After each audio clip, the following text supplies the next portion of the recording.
It is said that man cannot live by bread alone, but for the settlers of the Great Smokies, bread was a staple of life.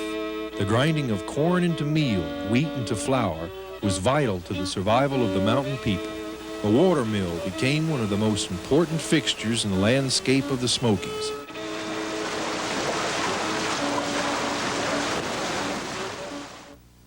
Glenn Cardwell's memories of his father's mill are rich with images of what a mill meant to the families in the Smokies.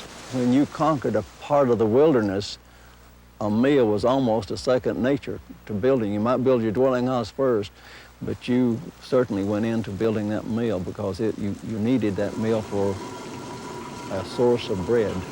Tub mills were the easiest constructed. Nicholas Oakley and his father built tub mills in these mountains. The horizontal water wheel is the distinguishing feature of the tub mill, the most common mill in the pre-park Smokies.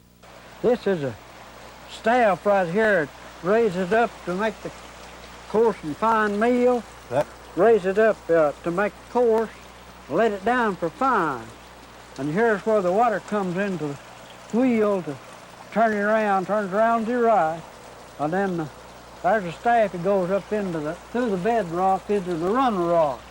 What kind of noise does it make? It goes keropi, keropi, keropi, and as it gets empty, well, it makes a louder racket when the corn runs out and you have to shut it down or pour more corn in the hopper.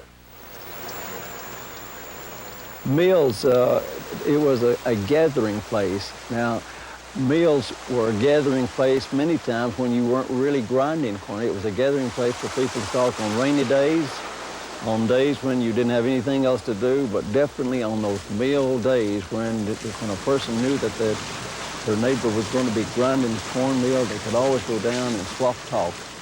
My father had a mill. Saturday was always his mill. It was always the mill day for my family, and it was a joyous time. People would come, sit around, swap stories, sing, bring musical instruments, whittle, spit.